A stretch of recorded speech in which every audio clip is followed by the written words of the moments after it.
Assalamualaikum warahmatullahi wabarakatuh. Bonjour, bonsoir. Selamat pagi, selamat siang, selamat sore. Perkenalkan, saya Agnes.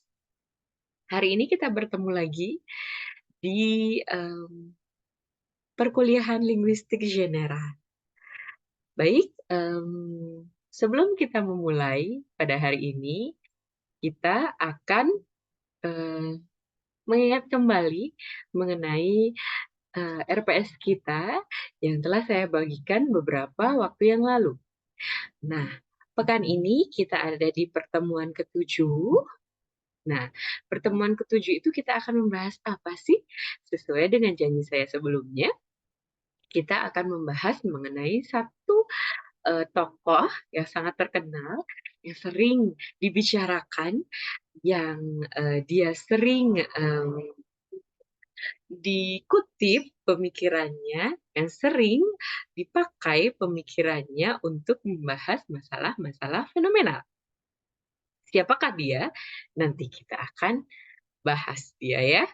Sementara sebelum kita menjawab siapa dia, kita flashback dulu ke RPS ya. Oke, saya akan share screen. Saya akan share screen RPS kita. Mohon maaf. Ini sebentar. Gimana ya? Oh, ini dia. Maaf menunggu. Ini adalah RPS kita yang kemarin sudah saya share.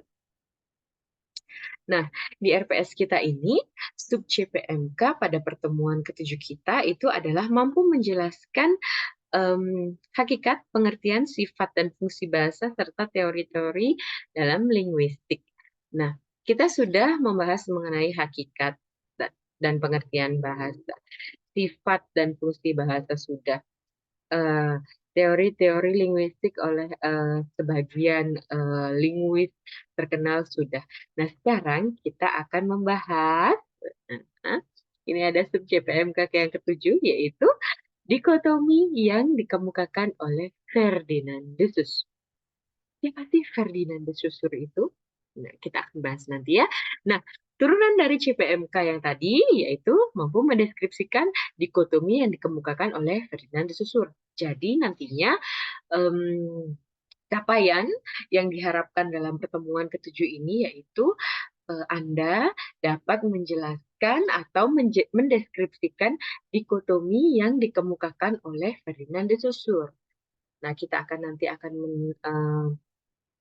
membahas Ferdinand de Saussure. Setelah materi ini, kita akan diskusikan kembali. Dan saya akan menanyakan kembali kepada Anda seberapa pemahaman Anda mengenai dikotomi Ferdinand de Saussure. Ya, oke.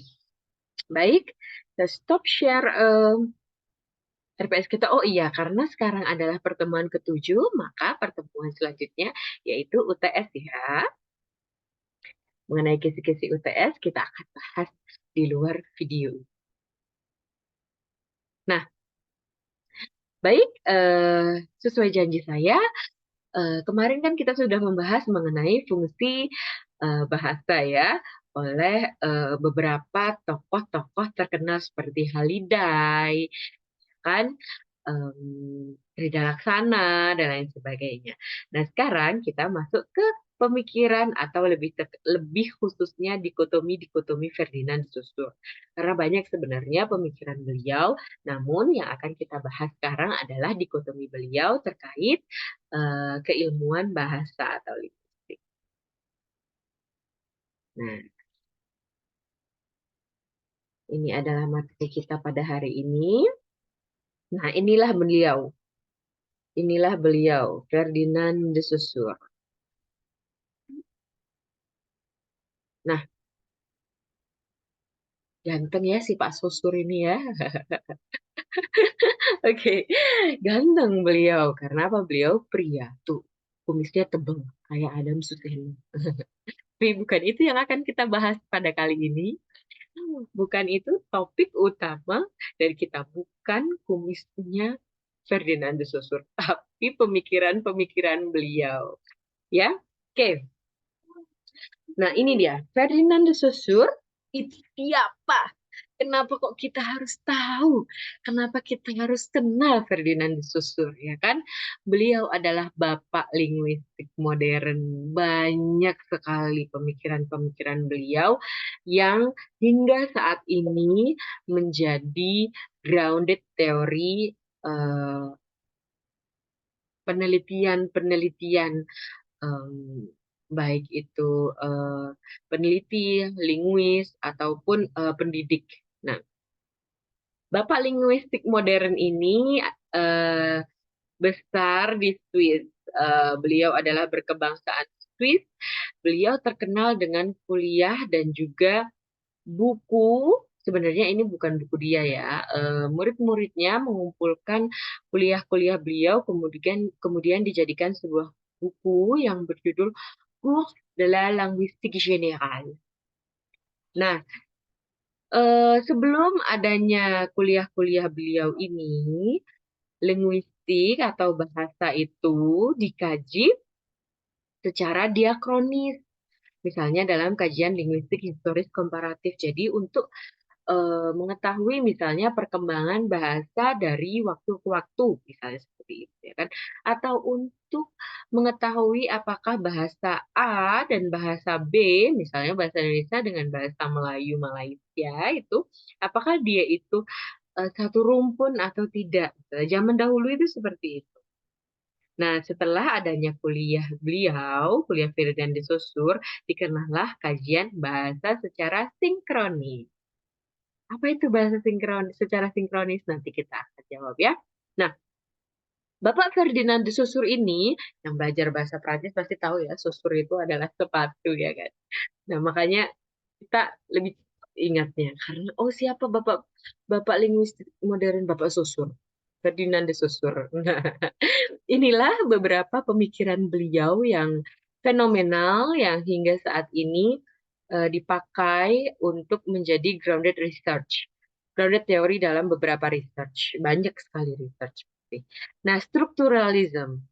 Strukturalism ini kalau misalnya dalam linguistik, ya kan, kita mengenalnya linguistik struktural, ya kan, eh, strukturalism ini dia mengkaji atau menganalisis struktur-struktur dalam sistem bahasa, ya kan, sistem gramatikalnya, sistem fonetik-fonologisnya misalnya, dan lain sebagainya, itu ada di sini. Makanya kita harus berterima kasih sekali pada Ferdinand de Saussure karena atas pemikirannya sekarang kita bisa tahu nih, oh ini sebenarnya struktur-struktur bahasa itu kan ya. Nah, selain eh, beliau dikenal dengan teori linguistik strukturalnya, beliau juga dikenal teori-teorinya dalam pemerolehan bahasa atau language acquisition. Dalam language acquisition ini, konsep-konsep Saussure penting untuk memahami bagaimana seorang anak itu bisa memperoleh bahasa dan bagaimana bahasa itu berkembang untuk mereka, ya kan? Oh, maaf. Nah, bagaimana kemampuan bahasa mereka itu berkembang seperti itu. Nah, kemudian beliau juga dikenal dengan eh, bapak tanda, bapak semiotik ya kan? Karena apa? Ada beberapa pemikiran beliau mengenai tanda. Ada signifié, signifiant kalau dalam bahasa Inggris, signifier, signified, ya kan? Nah, signifié, signifiantnya beliau ini banyak dipakai di em, semiotik yang nanti akan ada connotation and denotation, ya kan, konotasi denotasi itu banyak dipakai di beberapa penelitian, misalnya penelitian analisis wacana krisis ataupun penelitian-penelitian krisis sastra. Nah, tapi bukan ini sebenarnya yang menjadi topik kita ini adalah mungkin beberapa teori fenomenal Ferdinand de Saussure. Nah, yang akan kita bahas adalah dikotomi. Dikotomi itu apa sih, Bu? Dikotomi itu apa sih? Dikotomi itu adalah dua hal yang dipertentangkan. Tuh, kenapa kok mereka bertentangan? Nah, kita bahas ya. Nah, dikotomi yang pertama adalah language, maaf, langue dan juga parol. Langue itu apa? Parol itu apa? Ya kan? Nah, dalam eh, language ya yang belajar linguistik di awal pasti sudah tahu ya, language itu apa ya kan? Nah, language itu adalah sesuatu yang sangat abstrak. Dia sifatnya sangat abstrak. Em, di dalam situ itu ada lagi nih yang namanya langue. Langue itu masih bersifat abstrak. Dia bagian dari language. Tapi bedanya langue ini merupakan istilahnya dia sudah sebagai suatu sistem. Misalnya suatu bahasa, bahasa Indonesia, bahasa Perancis, bahasa Inggris, bahasa Jawa, bahasa Sunda, eh, bahasa Minang, dan lain sebagainya. Kemudian parol, parol ini kan kalau sebelumnya langue itu dia bersifat abstrak, tapi kalau parol itu dia sudah masuk ke yang konkretnya, dia bersifat lebih konkret. Dia kalau misalnya dalam bahasa Indonesia kita bilangnya dia adalah tuturan. Tuturan, jadi dia termasuknya bahasa yang dipergunakan secara konkret, misalnya logat. Nah, misalnya saya kalau ngomong logatnya itu seperti ini, misalnya. Kemudian dia juga bisa wujud konkretnya dari parol ini adalah dia berupa ya kalau orang yang sudah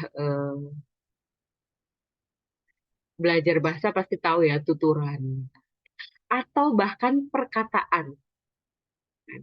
Ujaran, tuturan, logat, ucapan, perkataan inilah wujud konkret disebutnya parol.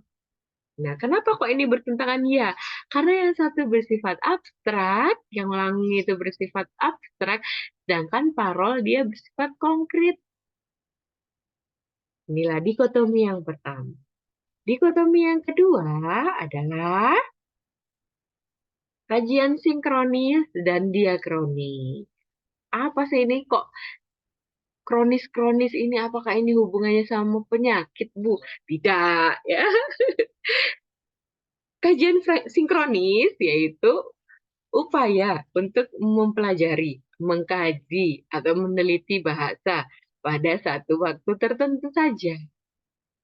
Nah, kebanyakan linguis-linguis yang sekarang itu meneliti suatu bahasa pada satu waktu tertentu saja, satu waktu saja.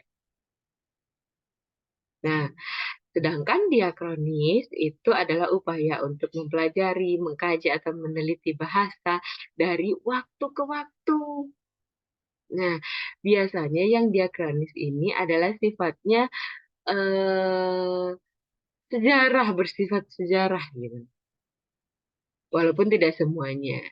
Nah, misalnya di sini kajian diakronis ini LHK yang saya mention sebelumnya, atau yang saya sebutkan sebelumnya LHK, Linguistik Historis Komparatif. Di linguistik historis komparatif ini adalah dia membandingkan suatu bahasa A dan suatu bahasa B, ini dia eh, maksudnya satu rumpun atau tidak. Atau kita ingin mengetahui perkembangan bahasa dari zaman dulu, misalnya. Dari zaman sebelum VOC masuk ke Indonesia, misalnya. Kita ingin melihat perkembangan bahasa Indonesia sejak zaman itu hingga saat ini, perkembangannya bagaimana. Nah, itu masuk dalam telaah atau kajian diakronis. Nah, kalau sinkronis, ini yang sekarang aja. Misalnya, kita ingin meneliti eh, bahasa bahasa bahasa yang dipergunakan oleh anak Jaksel misalnya. Ya kan itu kan dalam satu kurun waktu tertentu saja kan. Misalnya kurun waktu saat ini misalnya bahwa anak Jaksel itu sekarang kalau ngomong itu seperti itu ya kan. Suka campur-campur misalnya. Dicampur bahasa Inggris seperti ya aku tuh actually pengen banget pergi ke eh pengen banget pergi ke Mall Kelapa Gading atau em, jadi misalnya juga jadi yang pemakaian bahasa-bahasa seperti itu yang dipakai atau kita ingin meneliti mengenai penggunaan bahasanya para kuli misalnya atau para kenek misalnya kondektur bus ataupun supir angkot misalnya. Nah, itu kan pasti dalam satu kurun waktu tertentu saja. Kita tidak pakai yang dulu-dulu karena nanti akan beda hasilnya ya kan? Nah, itulah yang dinamakan telaah sinkronis dan diakronis. Nah, saya ulang lagi ya, bahwa sebelum adanya Ferdinand de Saussure atau sebelum adanya kuliah beliau, jadi bahasa itu ditelaah secara historis atau secara diakronis saja.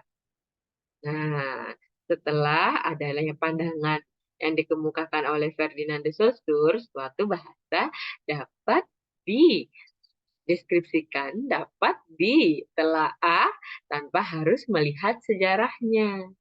Gitu ya. Maka hmm, jasa beliau atau pemikiran beliau terkait ini itu sungguh luar biasa. Yang selanjutnya, dikotomi yang selanjutnya yaitu dikotomi mengenai sinye-linguistik.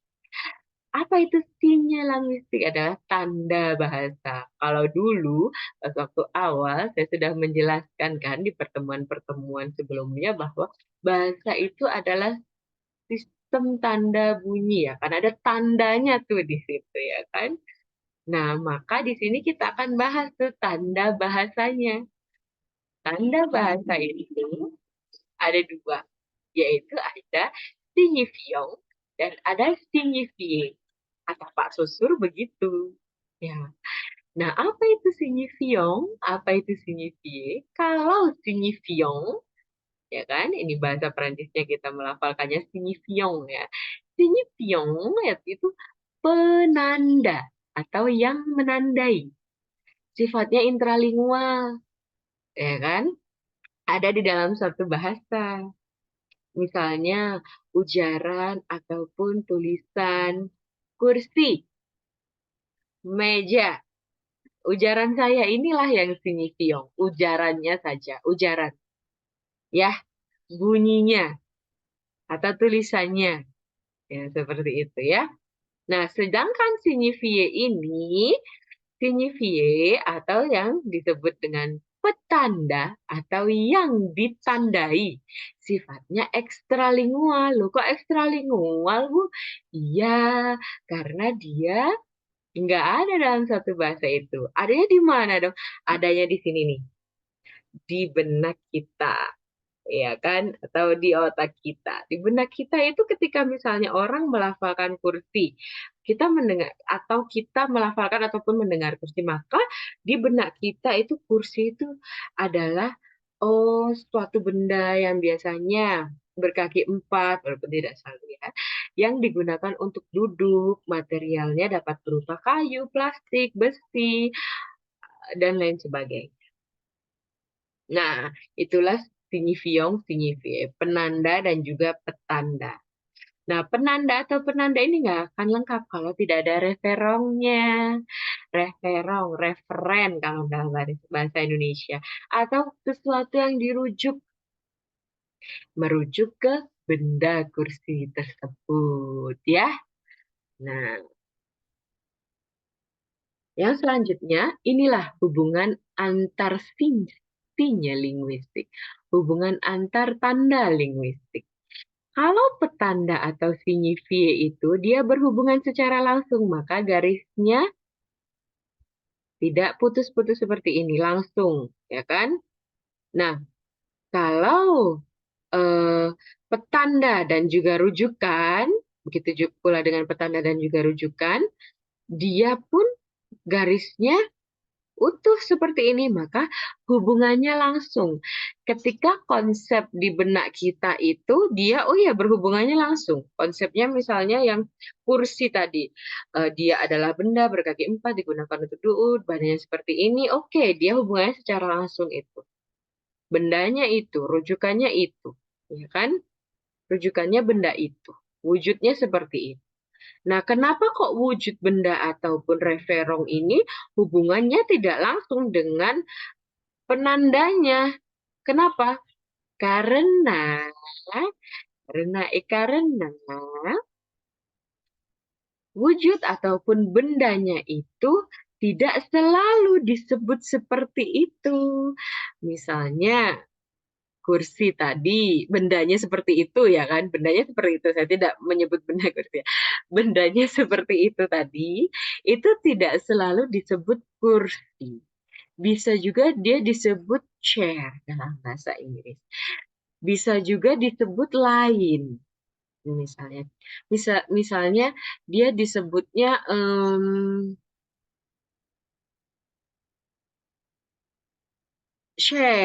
chaise dalam bahasa Prancis dan lain sebagainya. Maka kenapa rujukan dengan penanda atau referong dan juga signifiong itu putus-putus ataupun tidak langsung itu tadi ya, karena tidak selalu rujukannya itu disebut seperti itu, tergantung bahasanya. Gitu ya. Oke, selanjutnya yaitu hubungan sintakmatik dan paradigmatik. Di sini kita akan membahas hubungan sintakmatik dan paradigmatik. Nah, apa sih hubungan sintakmatik dan paradigmatik ini? Nah, hubungan sintakmatik itu adalah hubungan antar komponen atau antar elemen linguistik yang linier.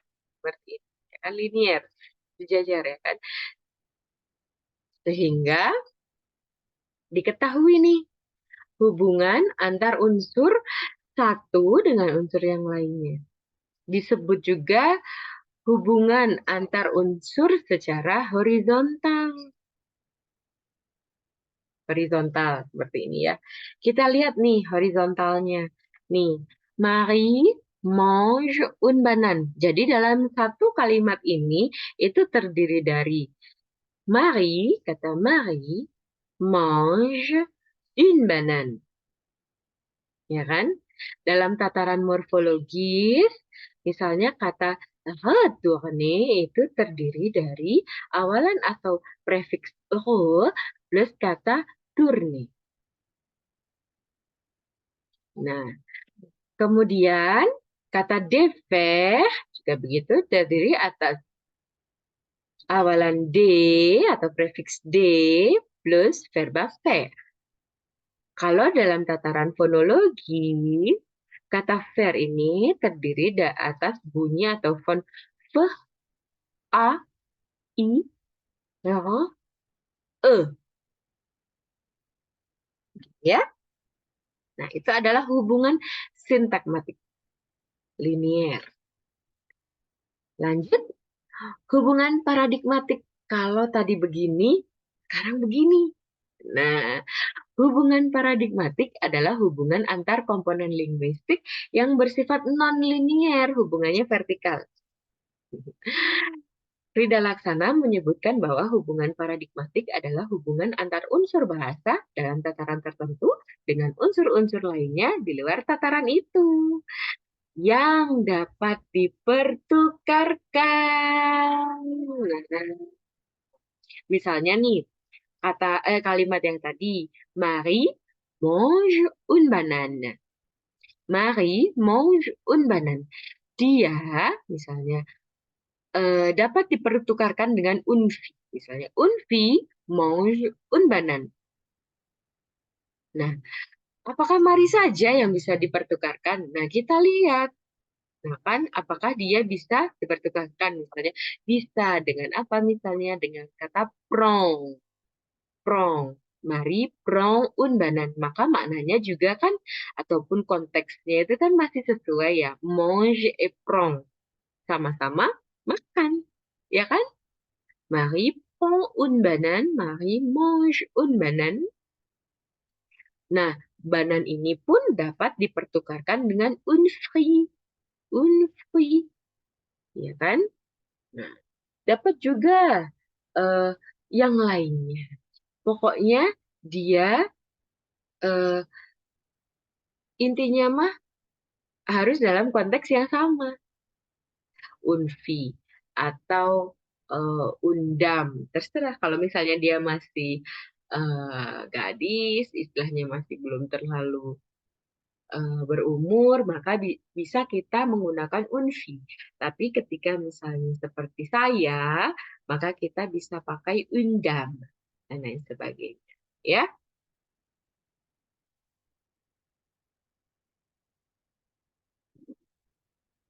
Nah, ini itu untuk apa sih? Untuk mengetahui elemen-elemen atau komponen-komponen yang memiliki sifat atau fungsi serupa dan dapat menggantikan satu sama lain dalam konteks yang sesuai. Gitu ya. Oke, lanjut. Oh, ternyata maaf, udah habis. Saya yang nggak nge ya. Oke, maka tadi kita simpulkan bahwa ada berapa dikotomi Ferdinand de Saussure?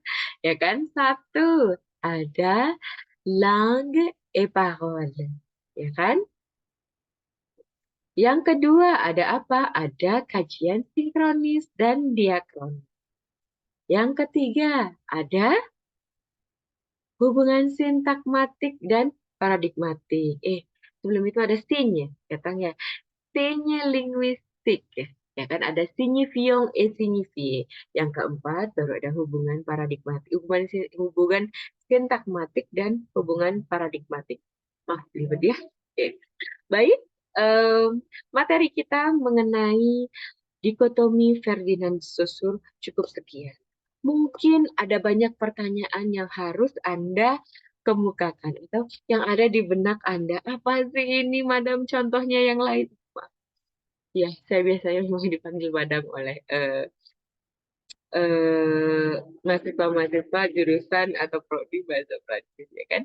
Apa sih sebenarnya, Bu, em, hubungan paradigmatik itu dipakainya buat apa sih? Atau apa sih sebenarnya sinyal linguistik itu, saya masih belum belum jelas dengan penanda dan petanda. Maka silahkan bertanya, pertanyaan dapat diajukan di LMS, bisa diajukan di komentar di YouTube bawah kalau misalnya mau, atau boleh juga diajukan setelah ini, setelah kalian melihat video saya misalnya. Apabila ini videonya diputar di dalam kelas, maka kalian boleh bertanya langsung kepada saya. Baik, sekian paparan materi dari saya. Kurang lebihnya saya mohon maaf. Terima kasih. Wassalamualaikum warahmatullahi wabarakatuh. Jangan lupa persiapkan diri Anda untuk diskusi sebentar lagi.